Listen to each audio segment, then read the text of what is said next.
Hello, beautiful people. I hope all is well. I hope all is well. Welcome back to another episode of The Single Season, hosted by me, Alison Wellington. I have an amazing guest today who's asking some questions around red flags that women are ignoring potentially, and then also how to make oneself more approachable. So please make sure you watch through the end of the episode, and I'll have some free resources available for you in the show notes. So at this time, I would like to introduce my wonderful guest, Nanette. Hi, Nanette. How are you? Hi, Alison. I am well. I'm so glad that you're here. Yay! Yes. Me So lots of women have asked me questions about red flags. So what is your concern? What's your question? What's going on?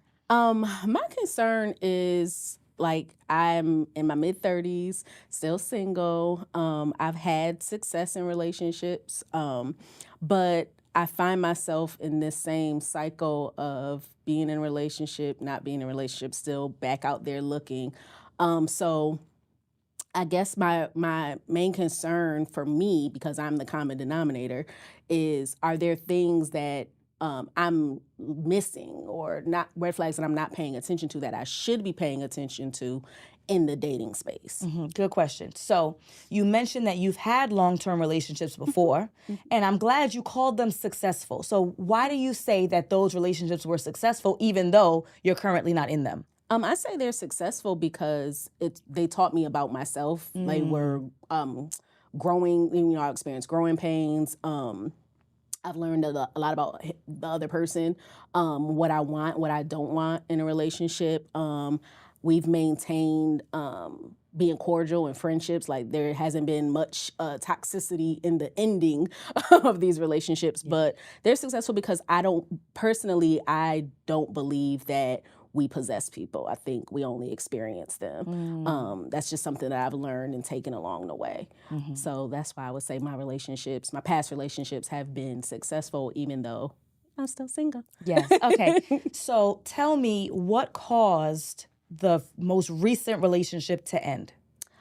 Okay. The most recent relationship ended just because my career and my life kind of elevated. And he was in the entrepreneurial space.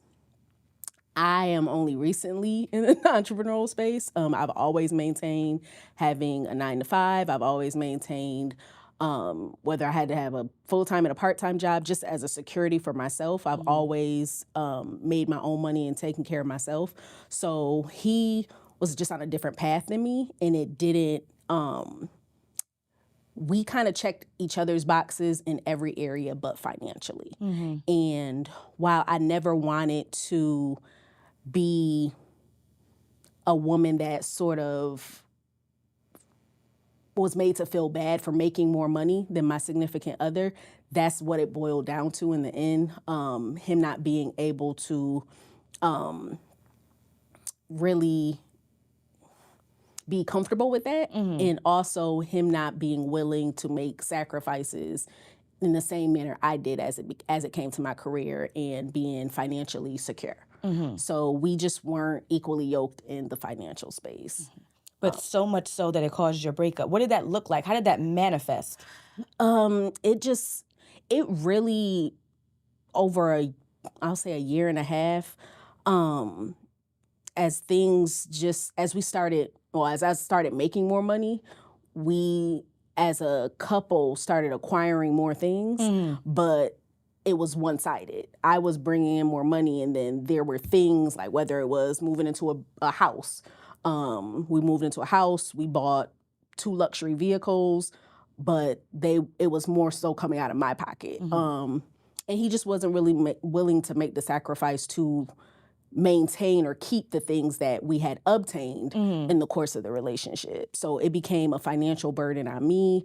Of course, that caused stress at home. If I'm getting up every day to go, if I'm getting promoted, then I'm having to go into work and show up there, and then he's at home Not doing anything. working on his entrepreneurial endeavors. But it got to a point where it was like, okay, where's the sacrifice? Like, I'm okay with you wanting to pursue your ambitions. That's A-okay with me, but you have to be in this partnership with me. And if we have bills, it can't be all on me. Understood. So, yeah, we just didn't agree in that realm. And it ended. Understood. Yeah. So the relationship before this one. Okay. Well, right here, I have to think back a second. What ended that relationship? That relationship ended due to infidelity on his part, and him essentially choosing to be with the woman that he was cheating on me with. So, yeah, that one was hard. I re-entered into therapy after that one, after that relationship ended. I harbored a lot of guilt. Guilt? Yeah. How so? I felt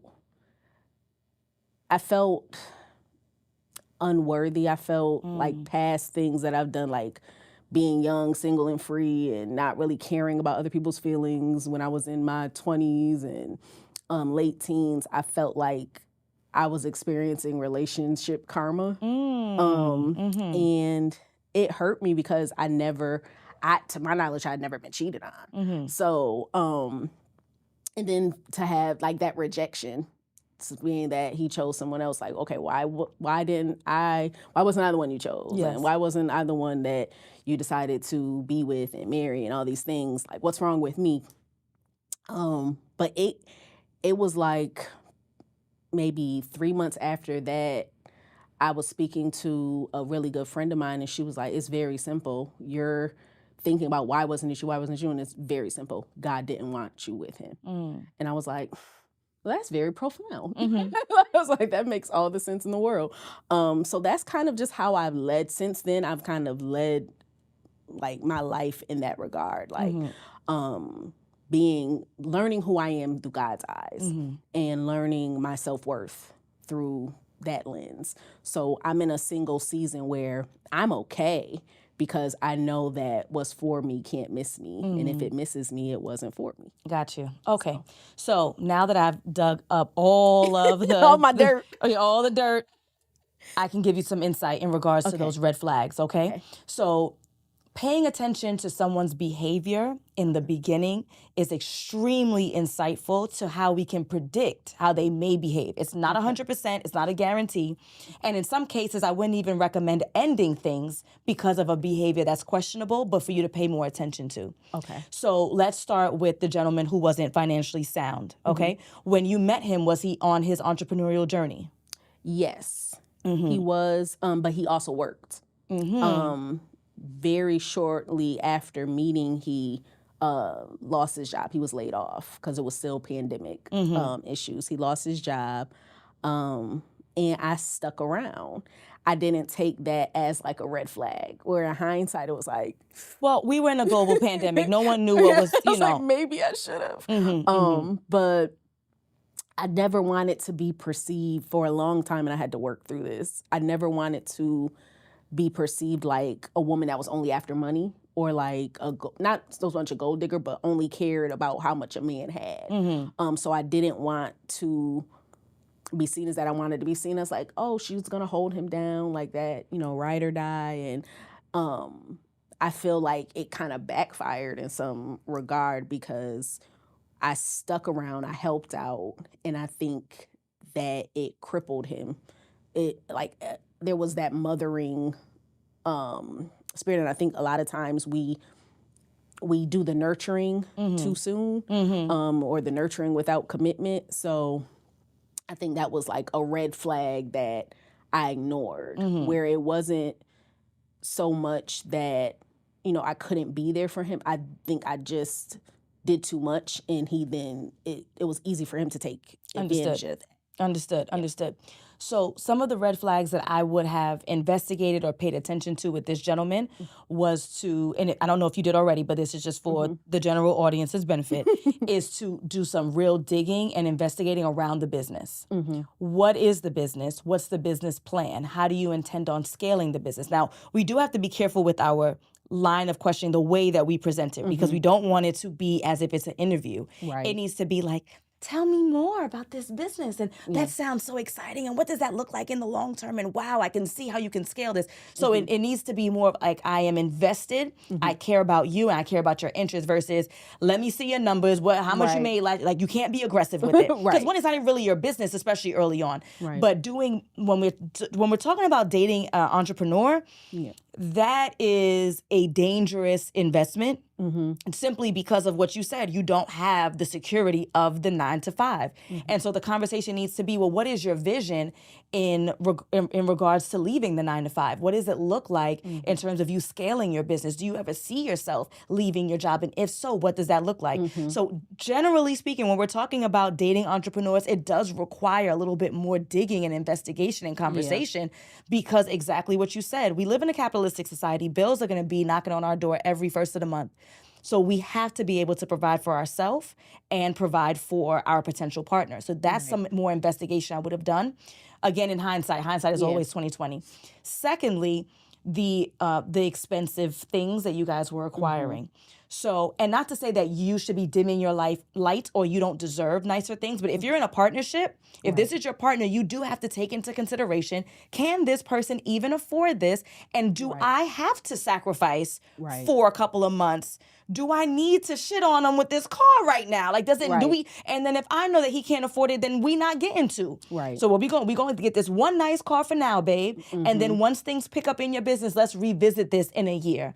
So again, not in an effort to say that you don't deserve nice things, but we do have to take our partners into consideration with the decisions that we make because that is kind of an unnecessary pressure. Did y'all need to move out from the apartment to the house? Right. Especially knowing that he wasn't steady where he was in that moment. So that's something differently I would have done. Again, hindsight's 2020, but I would have done a little differently. Now let's talk about the cheating situation. That's hard. That's hard because you don't have a crystal ball. And so it's an unrealistic expectation that you were supposed to see. But there are some things that you could have maybe possibly done in order to avoid that heartbreak. So number one, was he completely done with the woman before y'all got together? No, finding out, How I know this? How'd I know? No, and that really tripped me up because it was like he met her maybe a month or two prior to me, and I was like, you could have left me alone. So wait, so he was dating her before you? He was dating her before me. So then, Nanette, I was the side, secondary. I've been all of the connotations. I've been that. But you didn't know. I did not know. Okay, I did not know. And then when I found out about her because he had proposed to her. And then he reached out to me and I said, well, that's just not, I don't play those Or reached games. out to you and said what? Like, I'm sorry you had to find out this way. And I was just like, what do you, I found out, I know there's no need for any further conversation. And he really just tried to appease his guilt by, I guess, essentially wanting us to be cool and I was just like, I don't mess with that. Like, you are preparing to marry this woman. Good luck, Chuck. Yeah. I ain't got nothing to do with that. So, I wished him well on his journey, and that was that. But it was a hard pill. Were there any suspicious behavior? Because it seems like he was engaging in 2 full-fledged relationships at the same time. At the same time. So nothing suspicious in regards to late phone calls or him not being available specific days of the week every week, because they like to do that. Yeah. They'll carve out like Monday to Wednesday for one chick, Thursday, anything like that? There was, but in the same breath, because it was only, say maybe 11 to 12 months. Of what I thought was exclusivity. We had our own separate homes. We, we lived separate lives. In the times when he did stay the night or I stayed the night with him, it didn't make me feel like I wasn't getting the attention that I wanted. Now, So were you working on your career at this time? Were you were you distracted? I probably was really distracted. And I never, another thing I never wanted to be was like a nag. I never wanted to be, I never wanted a guy to be able to come back and be like, well, we not committed like that, or I'm not married to you, I ain't put a ring on your finger, to throw that in my face, because I'm never gonna throw that in anybody's face. Like, I don't believe you possess people. So, yeah, I was kind of just in my career, and when there was never any lack, so to speak, in our dating. Like, he planned dates, we planned dates, we had the dates, we talked. What about meeting friends and family? Friends, I did meet a couple of his friends. I met his sister. Yeah, and that was it. Mom, dad? No, not mom, dad. Why not? He had children. It wasn't on my priority. Now looking back on it, we were just kind of flowing. No flow. Nanette, there's no flowing. Not at this age, right? We flowing when we're 17, 18, 22. Yeah. No flowing. So what I would recommend in terms of those red flags is meeting family. Because friends they're their person's friends. They're not your friends, right? They don't owe you anything. So meeting family, even though they're family, but many times, especially if you're talking about women, older women, of course there are going to be instances where moms will lie for their sons. A lot of times you'll get the energy. They might not even say anything to you and say, hey, look here, my son ain't shit, don't date him. No, but it's going to be having an attitude, being dismissive. You're like, wow, I was warm. I came with a gift for your mom. I was respectful. Like, why is she treating me like that? That's going to be some insight. So meeting the family, especially the elders, the female elders, will help. Yeah. Meeting them consistently. So it's not going to be, we've been dating for 11 months. I met them 7 months ago. I've never seen them again. No, it needs to be the fish fry. It needs to be somebody's funeral. It needs to be somebody's baby shower. Like, there should be consistent meetups, because eventually someone, even sister, right, who's going to be close in age, is going to be like, damn, Lynette's such a nice lady. I just can't let her rock like this. You need to tell her, bro, before I do. Right. So it's going to be meeting the family. It's going to be meeting them on a consistent basis in public spaces, so it can help for you to dissect what really is going on here, in the hopes that somebody has some kind of guilt or something that they can throw you, so that you're picking up that something isn't right here. So I would definitely invest in demanding kindly and with respect, meeting those family members and multiple times throughout the relationship, because that will give you a little bit more security. Does that make sense? Yes, that makes perfect sense. And not that, well, I can really go back and think to where I didn't demand it, but in the following relationships and dating spaces, it kind of happened where I was meeting the most recent breakup, his family, the elders, his family were really like, yeah, this is how he is. And I could appreciate that, because it let me then make the decision for myself. Like, now, you see, this is a pattern. This is really just how he is. So now you have to make the choice whether or not you're going to be around. When we say how he is, just to be clear, you talking about laziness? Lazy. Okay. So it wasn't just someone who's down on their luck in the moment and is actively working to get out of it. It's, I lost my job, oh well, and I'm chilling up in this big house that my girlfriend's paying for without us. Okay, all right, I just want to get clear. Okay, so the second part of your journey through dating and your concerns about dating is about being more approachable. Yeah. Talk to us about your concerns in regards to that.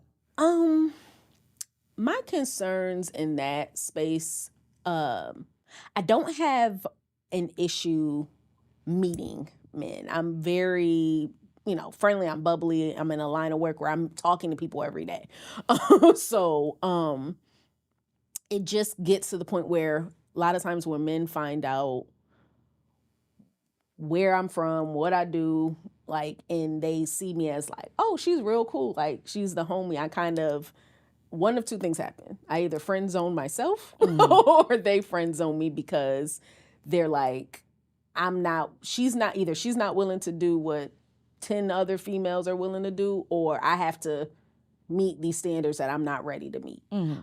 So in the approachability is just like when I'm approached or when the conversation start, it usually goes, I guess, quote unquote, left. Like there's never a next step. It's never like, oh, like she's real dope. Like, can I get your number? Can we go out? Can we kick it? Like, it's never that. It's like, well, and so I don't know if it's intimidation. I don't know. I really can't call it. So I wouldn't classify this as an approachability issue because you're being approached. It's the next step, right? It's after you are approached, then something is going wrong that's not allowing this to develop to a phone call, to a date, so on and so forth. Right. Can you tell me more about the conversation? What do you think is going wrong that it doesn't allow for the natural next step? Girl, let me get your number. I used to think that it was me divulging too much information too soon. And then so I stopped that. And I was, I kept it quiet, but then it was, well, she's stuck up or she thinks she's too good or she's shy and just doesn't, whatever it is. So I was just like, well, what's the happy medium? Because I don't want to divulge too much. And then I've literally been told, like, if a guy asks you what you do, just say you work for local government, you work for the county or whatever. Don't say your title. So I stopped doing that. And it's just not getting to the next step. So I really don't know. I've tried all these couple of different approaches.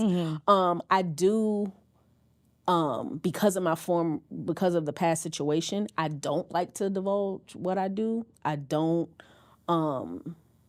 necessarily like for me on a date for them to see what I pull up in, what I drive. I don't, I tone it down as far as what I dress. I don't have like designer. I'm not that type of person, but I'm just trying all these different things to see what the issue could be. Because again, I don't want, like, things don't define me. I didn't grow up with that stuff. So like what I make doesn't define me. My titles definitely don't define me. I can care less about that stuff, but I don't want it to be a situation where a guy can come along and think that, oh, well, she got it or she'll take care of it. And I don't have to put in the effort or I don't have to meet those standards. I don't have to do much. That's what I never want the idea to be, because I've come out of that. Right. Like, and it took a lot to come out of that. And I never want to feel like I'm being used. And I just see that a lot of the conversations are really from this space, from the guy's perspective, it's been in their head, like they're the ones that need to be pursued. Like they're the prize. And it can be a little disheartening because it's just like, well, are we looking at this as even, like, you have this expectation that I court you? And it's just, it's a weird space to be in dating now. I've never seen anything like it. Yeah, it's a new age. It's a new age. So I would actually advise you the same thing in regards to the title. I would not advise you to share your title. I would keep it super simple, super easy. I've had clients who were anesthesiologists, which are the highest paid doctors. You like paid, right? And I asked, what are your responsibilities? Obviously, to administer anesthesia. And I'm like, tell me more. And then by the end of it, I think the title that we came up with for her dating app was like, patient communication. Like, it was like, yep, like it's going to be, right, we're going to make it where no one has a clue. They can't Google it. They can't figure it out. Right? So I would recommend that you continue to do that, because you don't want to have conversations with gentlemen who then are looking to date you because of this perceived income, right? So I would recommend that. And you said about a happy medium. So we need to still keep that personality that you have that's natural, that bubbliness on 100,000 and remove work. That's it. So that 100,000, like that personality that needs to be on 100,000 needs to continue. So if it's that bubbliness, if it's going to be sports, if it's going to be what's going on in local politics, if it's going to be, what's going viral on social media, like you still need to be that energetic version of yourself. We're just removing career, work, money, stuff out of the equation. In regards to the car, so the way that you dress, okay, no problem. But the car piece, that's going to tell us a lot. So it's going to be, I'll meet you at for that first date, right? And maybe you're going to park in the back of the parking lot. Right. And if you want, you could arrive 5 minutes early so that no one's seeing you pull up 15 minutes late and then now I see what you're driving, right? Because I understand your concern of not wanting to be used. I will tell you that perhaps we need to start mixing with gentlemen and schmoozing and rubbing shoulders with gentlemen who are in that higher bracket. Right. So that may mean that you have to switch up your crew, adding some new people to the circle, as well as going to the spaces and places where those gentlemen are. So where are they? Because you're about to ask me, well, Alison, where are they then? You tell me. Yeah. All right, where are they? Okay. So I like to divide it into 3 tiers. Okay. Tier 1 is probably where you already are. So if you think about like a pyramid, right? So the bottom layer of that pyramid is what you already do. So it's going to be the kickbacks. It's going to be the game nights. It's going to be the brunch. That's just where you function in the world as someone who socializes. That's not a special place, okay? Half of the people there are going to be men, half are going to be women. So now 50% of the people who are in those spaces won't work for you. Then you have the gentlemen who are left. Some of them are going to be married. Some of them are going to be gay. Like, so we need some differentiation. So we're going to take yourself out of that bottom tier in terms of looking for a guy or a guy to find you. Still go, because those are your friends, but you're going to bring yourself to tier 2. Tier 2 is going to be spaces and places where men are. Okay. You need the ratio on your side. So that's going to be entertaining spaces with male-dominated interests. So sporting events, right? The cigar bar, the sports bar, right? Is going to be the axe throwing and the gun range, and entertaining spaces where men are in the majority and women are in the minority. Why? More men for you to choose from, and by default, you look better than most of the people there because most of the people there are men. Okay, now. Tier 1, that's the little part of the diamond, right? The little part of the pyramid is where you needs, with a Z at the end, to be, okay? This is going to be spaces and places where men are in the majority for serious things. So remember, tier 2 was entertainment. This is serious stuff. So it's going to be any kind of political events. It's going to be mixers. It's going to be career-based events. It's going to be fraternal events, right? So you want to be in the events where we are talking about serious stuff, mostly career, right? Okay. So you're going to go to the conference, right? There's going to be the neosurgery conference. There's going to be the lawyer. It's going to be the this, whatever. Industries where men normally dominate. Investing, real estate, business. Right? So industries where men tend to dominate, because again, we still want the ratio, like from tier 2, we still want the ratio, but we want men who are serious and in depth in their career. They can even afford to go to these conferences. The conferences are going to start at $250. I have $250 to throw away on a Saturday afternoon to learn more about my industry. Those men tend to be more financially sound. And generally speaking, the men who are invested in their career and looking to grow in their career generally understand and appreciate the institution of family and the value of a good wife and marriage. Right? And so that's going to be your tier 1. And the last place in tier 1 is going to be social clubs. Okay. That's going to be in New York. We have like Dumbo House, Soho House, the Gathering Spot, because again, you can do social media and socialize with people around the world for free on Instagram. If I'm paying $3,500 a year to be socializing with the people who's in my city, that tends to be, and not to sound elitist, but I'm being elitist, kind of the more upper crust types of folks, those who are a part of those types of organizations. So again, it might not be that you find your husband at this conference. It might not be that your husband finds you at this mixer, but it's going to be I'm socializing with the types of people who are like-minded, and I might find his sister. I might find his cousin. I might find his mom. Oh, Nanette, you got to come meet my son. Right? And so we need to start changing who we're around, because that will impact the types of people that we date. Gotcha. Does that make sense? That makes perfect sense. I'm glad. All right, Nanette. So I'm going to ask you, as we wrap up, what is one thing that you are going to put into place once we are done this episode? Right now, what are you going to walk out and do differently? The one thing I'm going to do differently is get into some of these conferences and spaces that put me amongst the majority of men and not the minority. And not the minority of like-minded people who are hardworking, who are invested in their careers, because relatively speaking, those people tend to appreciate the institution of family and marriage, generally speaking. Okay. It makes sense. Okay. Thank you so much. Thank you so much for being on the show. I appreciate you beyond regard. Like, thank you. I appreciate you. This has been insightful. I'm glad. A good learning experience. Good. So for those who are watching, who are listening, I hope that you are taking away something so that you can have an impact in your dating experience. If that means that you're socializing with a new circle, you're paying attention to past behaviors, you're asking more questions, and you are kindly demanding that you're around the person that you're dating, friends and family, so you can be sure that you are known, then take something away from this episode. All right, folks, it has been a pleasure. Thank you so much to our guest, Nanette. And Nanette, can you let us know where we can find you, especially if we are an eligible bachelor in the Atlanta area who might be interested in connecting there. If you're interested in connecting, my Instagram is I am Nanette Rochelle. That's I am NANETTERICHELLE. Yes, thank you so much again.